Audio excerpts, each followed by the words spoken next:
We're live. All right.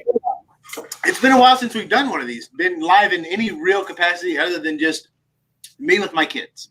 By the way, random Saturday I have. So let's go ahead and get down to it and tell you exactly why we're here. If you guys haven't seen, Mike and I are working together on another book. After we finished the last one, the Comic-Con line, I was trying to figure out where we were going to go, what we were going to do, how much fun we were going to have, what exactly the direction of Comic-Con line was going to be. So I reached out to some people, and Greg and I discussed it, and we decided, well, let's just start doing variants. That recount, that book we did, that ended up number 8 on the speculator list. That I have a T-Rex for a son. That ended up number 8 on the speculator list. That's not anything to scoff at, really, considering all the books that they are, and they date all the way back to Tech 1027 or Tech 27. Rather. So making number 8 is kind of a big deal. At least it boosted my ego a little bit. Not that I needed that, but so we decided to keep it rolling, and let's what was relevant right now. The Boys. It was an amazing show. So you and I were talking kind of in passing, discussing what was going on with the G.I. Joe. And yes, what we were doing. And I said, well, we're going to do this. And I would have loved to have been there when I said that to see you light up. Because I felt the excitement coming through Messenger when you were telling me what you wanted to do. Yeah. To do that. But, I think you're like me and most people that watched that season. It was awesome. And, the most memorable scene was when he laser beamed the protesters. I mean, there's just something about that. We've all seen, like, in superhero comics, the Authority and, the Ultimates and these darker sort of visions of superheroes. But, that scene really just encapsulated that whole sort of mentality of what Superman could really do if he kind of lost his temper, And I think it just, resonated with everyone so much. So when I realized I could do that on a cover, it was like, oh man, I can't miss this opportunity, Yeah, there were what are the we see the original art there right behind you, and That's right. You had some. Was that the very first concept? You just like, all right, that's it. You saw it immediately, and you knew what you were doing. Yeah, I think I showed you like a version where it was a little more pulled back. And we saw like his figure down to the knees or something, and the angle. It's live television, man. Yeah. At least you didn't have some girls hiding behind there or something. I wish I would have. But yeah. So this, I closed in on this a little more. I put it at an angle, and I was thrilled to be able to do this. And, I always had the idea for sort of the American flag version as well. It just seems like, whatever your politics are, it just seems like we're living in this obvious, dystopian America right now. Things are just a little off and twisted. And, Homelander kind of is an icon for that right now. So throwing the flag back there and him in front of it with the laser beam seemed like a natural choice. Right. And then this is the original cover sketch. I'll produce one of these on typing paper, and that's what I'll show, Corey or the editors at Dynamite, just to make sure we can even do this. Like you say about the excitement, I remember drawing this, kind of quickly. I mean, it's not, I spent maybe a couple hours on this, but just thinking, man, if I get to do this, that's going to be incredible, and thinking they might tell me I can't do it. So I guess as long as the costume doesn't have the costume elements of the show, we're good to go. I mean, this is a character Dynamite, just to make sure we. My bad. No worries. And yeah, then to have Garth being able to sign some on top of it. I mean, that I think we're both looking for cool things to get to people right now. Everyone's home, everyone's bummed out. And, I think bringing cool collectibles like this, signed by Garth, for free, I mean, it's a cool thing. Let's see here. Sorry, trying to get all this stuff set up for my for for the sale. Yeah, well, because the way this works is, I was gonna have this set up and do some stuff. We have it where we can stream live from the website, and when you're streaming live from the website and you're watching the video, it pops everything up to where you will be seeing the video, and you never have to leave this ever. And it gives you all the products at the bottom to choose from, and you can run to the checkout right there. Okay. And still keep watching us. I'm trying to get all that set up, which is it's a lot easier to do when someone else is doing it for you. Yeah. No, it's interesting. I mean, I've always wanted to do. This is maybe my 10th store variant this year, and I've always wanted to do a live stream like this beforehand, and I just never have figured out quite how to do it. So I'm intrigued by the way you're doing it here. Maybe Facebook is another way to go too. I know you guys obviously have a lot of success on there with Collectors Corner and then Comic Online.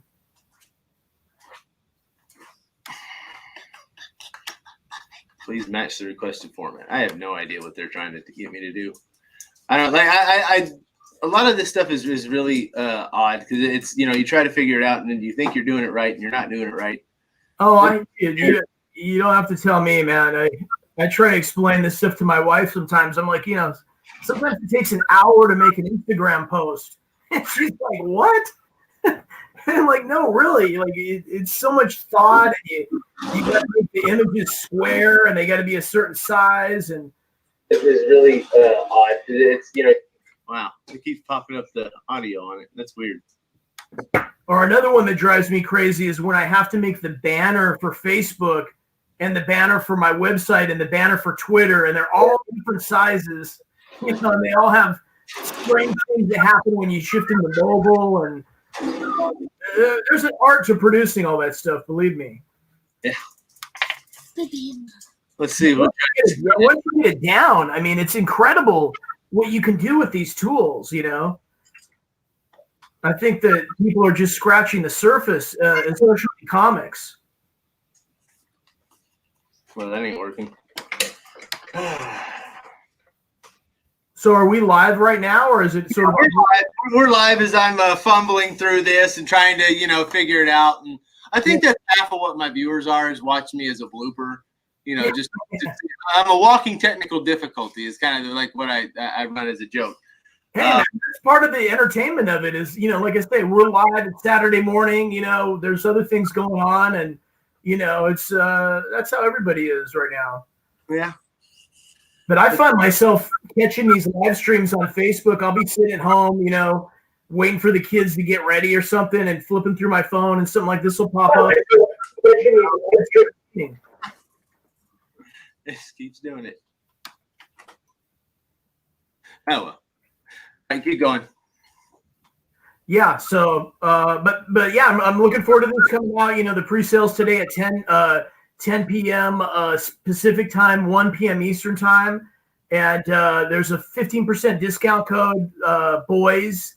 I think you have that on your store too, right? Yeah, yours is Boys, mine is The Boys. It's kind of to distinguish that way. I don't know why The Boys. Oh, you did The Boys.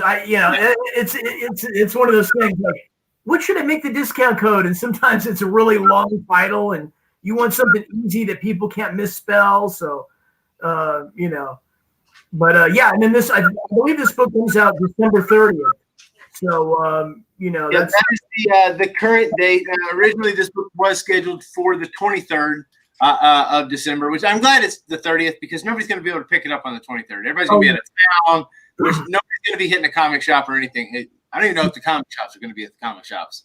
Yeah.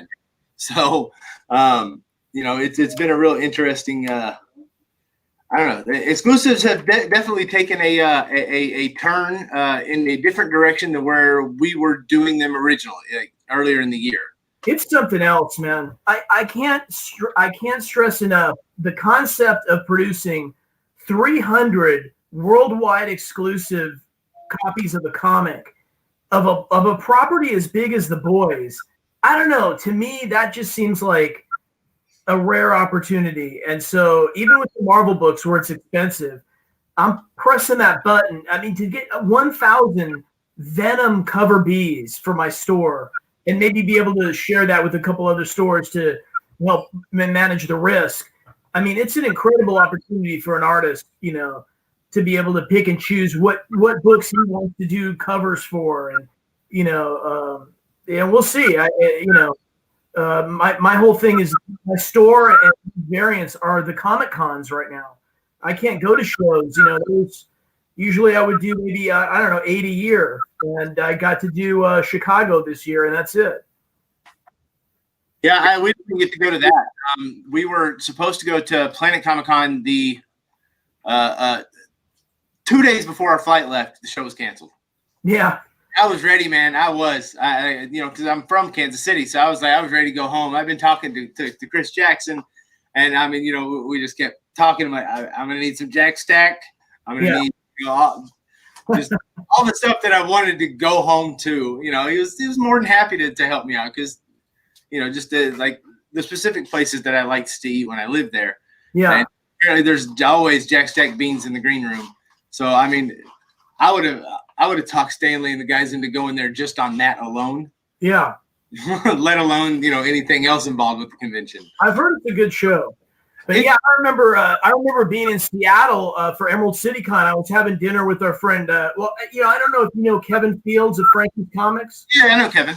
Okay. And, I don't know. There was a bunch of us there. I think Dre might have been there from Beach Bum, and we were talking about these cases in Washington of this COVID.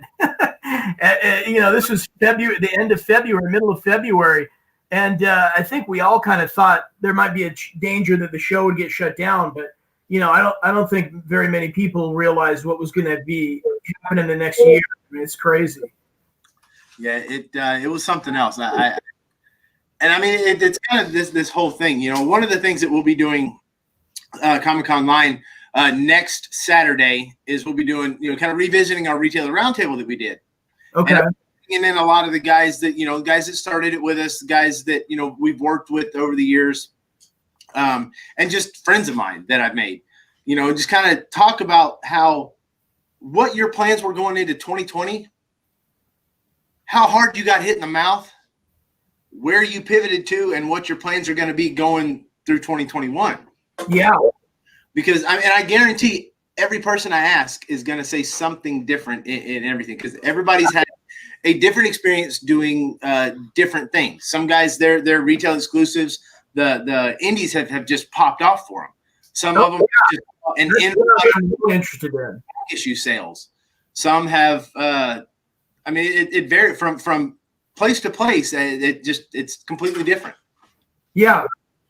Yeah. I mean, it's been strange. Although I have to say, I was already really hyper focused on the Shopify variant thing in January. I mean, I'm kind of looking at a little document I have right now, 2020 Mike Mayhew Studio Pivot that I wrote in January, talking about creating high-end collectibles and the variant covers and things like that. So, I think I started my Shopify store last February 19, and I had maybe 6 variants come out that year. And I was already on that track, but this thing just really accelerated it. And I happened to kind of I don't want to say I was in the right place at the right time, because time will tell if this is a sustainable business. It's really hard to tell. But, right now, I don't know what else I would be doing. Waiting around for assignments from comic companies that are reducing their, publications. You know what I mean? It has been weird. A lot of there's been a lot of artists go to not only indie but to self-published. Yeah. Doing exclusives. You've seen guys like Ryan Kincaid, who's hung around the indies and the self-published areas, but he's got the hell of a name for himself in there. I mean, the guy's. I mean, he's damn near royalty in that area of the industry. He's big with the variants, and he's huge with that stuff. He's got his own niche audience and his own properties, and there's a lot of who knew, right? That this sort of direct to consumer thing, this thing where you don't have to get all your stuff on a plane to get to a show to only focus on 50, 70,000 people that are there. You could reach everybody. I think you know, Although everyone, 50 to 70,000, you might see 1,000. yeah. So, yeah, I think everybody kind of knew that before, but now it's my mentality strangely has been, and I want to be very supportive of the shows, and I think the shows are going to continue to be great business opportunities. But I'm almost wondering if this thing can grow to the point where I really don't need to go to shows. I really don't think you do. I mean, and that's one of the things that we're trying to facilitate here is, with our Germ Collectibles that we have, our guys are in Singapore. Yeah. They will not be at a show, a U.S. show. Right. They'll be at local shows like anything in Malaysia or Singapore, stuff like that. But they're not going to be here next year. Yeah. Unless something drastically changes. Yeah, yeah. There has to be a way for them to do it. And as developing a way for them to interact with the fans, I think other creators will see, I don't have to leave my house either. Yeah. Why would I get on a plane, sit next to an overweight guy that has breathing problems or a screaming kid for 4 hours on a flight to, go here, there, or anywhere else, eat food I really don't want to eat, sleep in a bed that might have bed bugs, all those things that you have to worry about, shipping your product that might get damaged on the way, lost on the way home, somebody stealing stuff while you're there, walking off with your money bag, all this, all the potential pitfalls don't exist here. Yeah. I mean, even the table layout itself, the design element of the table layout at a show, I mean, it's so restrictive. I mean, if 3 people are standing in front of your table, people might not feel like, oh, I'll come back. You know what I mean? I don't want to bother him. Or, if there's a line or something like that, people are inconvenienced by that. There's so many things that, I think, were obstacles at those shows that can be overcome virtually. And I just think people are scratching the surface of it, Like if I had the time, I would be producing, a YouTube video a week and do some live streaming every week. And maybe, I look at Brian Polito a lot and the kind of stuff he's doing with Coffin Comics. I think that's where things are going. And I think that's what's capturing people's attention. So the guy was saying he can't find the link on the website to watch it live. If you look down at the bottom right in comiconline.com, you will see it looks like a little shopping cart down there with a play button. If you click on that, it'll pop it up and it'll show you exactly as we are right now, and you'll have product under you. Now, they're not live yet. I'm going to take them live in about 4 minutes, and you'll be able to see the products. You just won't be able to purchase them until exactly 1 o'clock. And as for Mike, if you guys want to go to, if you're a loyal customer of Mike's, you go to the MikeMayhewStudio.com, and he will have them listed up for you.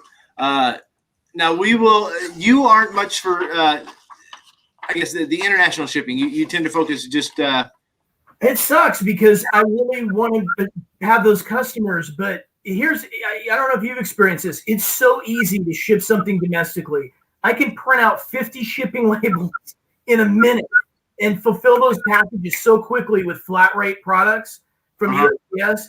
To ship an international package, I gotta weigh it. I gotta find packaging for it. And I'm just not set up for that.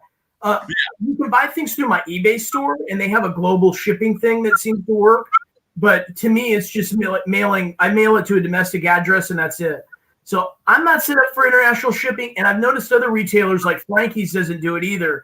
It's not that it's so difficult. It's that shipping domestically is so crazy easy. Then at some point, if you're an international customer, I'm giving you money that I would have gotten from other sales or for fulfilling other orders.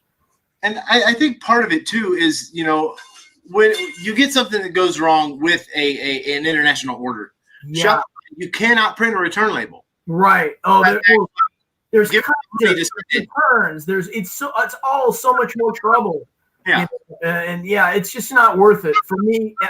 As a solopreneur with one guy that comes in once or twice a week for a couple hours, I just can't do it. Yeah, and that's not only that, but you also have to do the art for said books. I mean, it's quite a bit of work.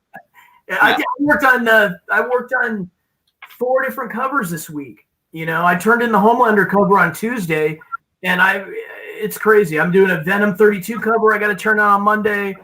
I turned in a Return of the Valkyrie #1 cover Friday. I've got another cover for Valiant due on Monday, and it's a lot. So we are 7 minutes away, guys, from this. Right. I'm going to be doing some Shopifying here.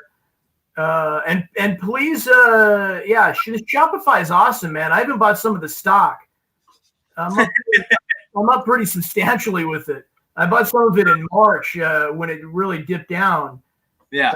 I'm up about 60%. See, I've been taking this time while I've been, we've had a little bit of downtime with Art Germ Collectibles because, we've only done one variant this year as a company. Okay. Well, no, I mean with Art Germ, we did one with each of the other guys. We did the Power Rangers, we did the Last Ronin, and we're ready to announce another one with one of them here soon because he got I guess he got a taste for blood and now he's hungry. I guess would be the best analogy I could come up with, but I've spent this whole time kind of going in and learning how to code, learning the liquid and how to change it. And I have completely redesigned Art Germ Collectibles that we're going to launch here at the first of the year. That's awesome. It's when you have that kind of time that I don't do art and stuff like that. So I have to find other stuff to do. Stuff that actually will make shopping a better experience. Yeah, but like you said, there's an art to these platforms, and they're so robust in so many things you can do that it's really exciting. I mean, even something like Klarna that I have on my site where people can do time payments. It didn't take very long to set up, and it's just super cool to be able to offer people that with very little friction on my end. Well, we've also set up that we're going to be able to whatever country, then because we do international stuff. Art Germ is he's based out of another country, so he has a lot of fans in other countries. We'll be able to take the different currencies. Oh yeah. So that's one thing we're going to be set up for going forward. And it's a little bit of a hit here and there, but it's more customers. You know what I mean? It's more fans that are willing to buy the art because it's easier to understand. The site's going to be broadcast in other languages. It's we've got it set up to do all that stuff. Very much. What is the term? Reactive, I think, is the term for mobile. Okay, interesting. I can't wait to see that. So it basically, I bought a theme, and you should really look into that. I bought one. The one I have I paid $200 for it, and it saved me hours.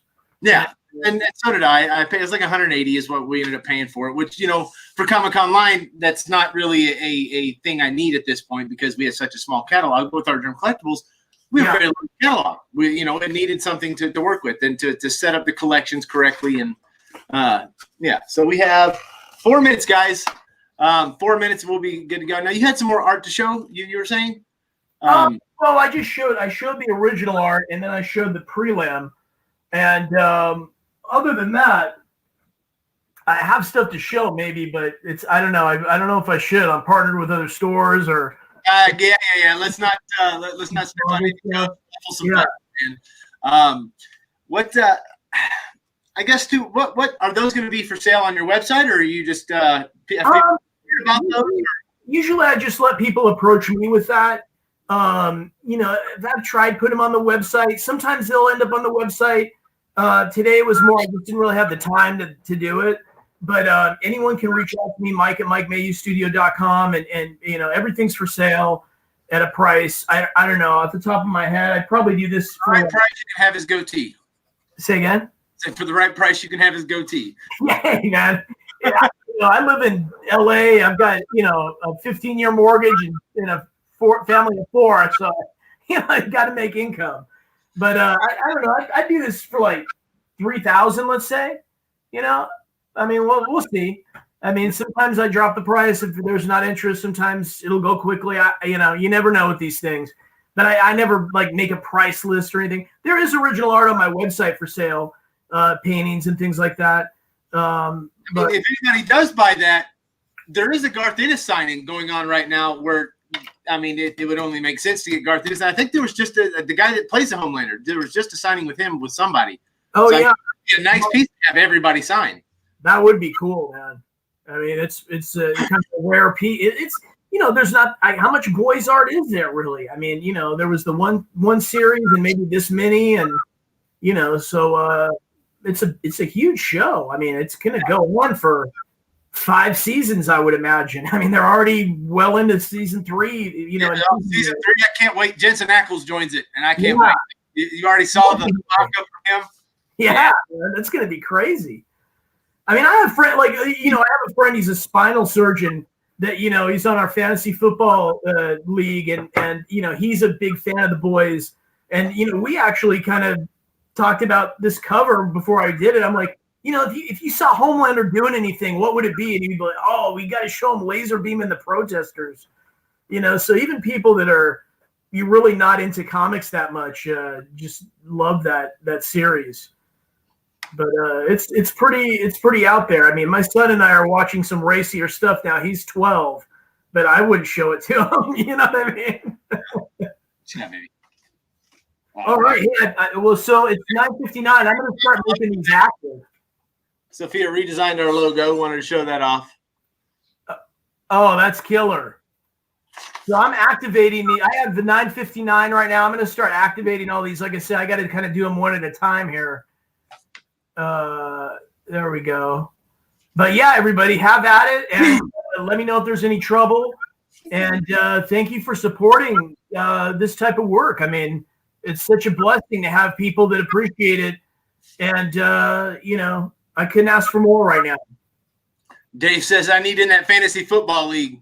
Oh yeah, it's a good one. I'm probably going to be the egg of the year. I've got the worst record right now. I didn't even play this year. I didn't, and because I played in 2 leagues last year. Yeah, some dickhead ran off with the money. So my cousin ended up winning it. We brought him in at the last minute because we didn't have for the league, and my cousin didn't actually pay yet, but he ended up winning the league. But the guy refused to pay him the money. Oh no! So I'm like, okay, well, give us all our money back. But he didn't do that either. Yeah. All right, so I'm clicking on here just to make sure. So everything looks active on my end, except my CGC books here. That's active, right? We are active in Comic-Con Line. So all right, there we go. So yeah, enjoy, guys. And for me, I got Venom 32 maybe going on pre-sale next week if I can turn this cover in on Monday. So keep an eye out for that one. It's going to be exciting. All right. All right, man.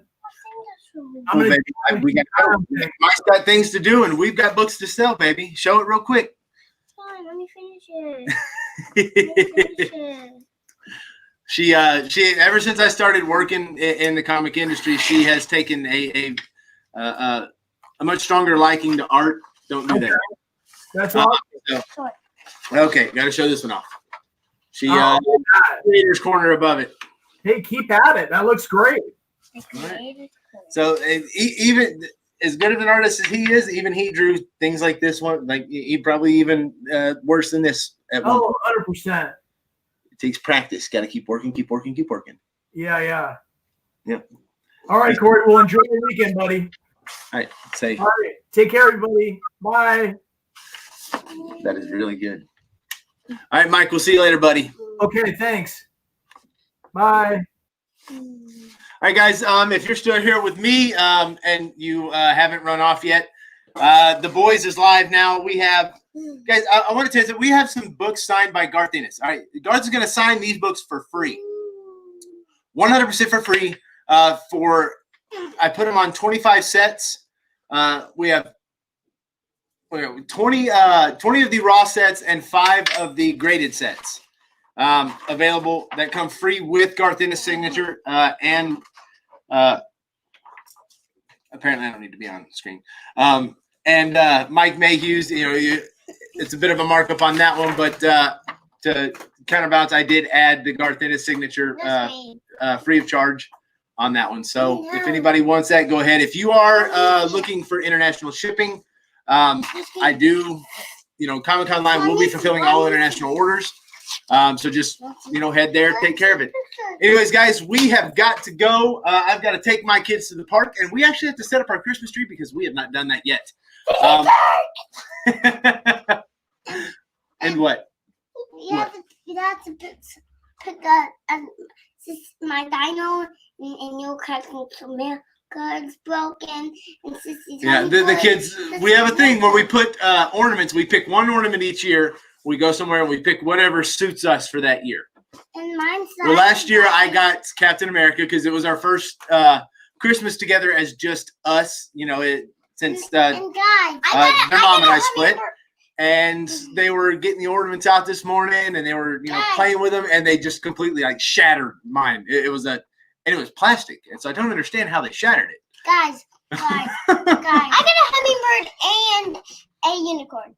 Guys, guess I got a diamond one. Yeah, this boy's a ham, ain't he? All right, guys, thanks for watching, thanks for supporting, and we will see you guys very soon. We have something coming up.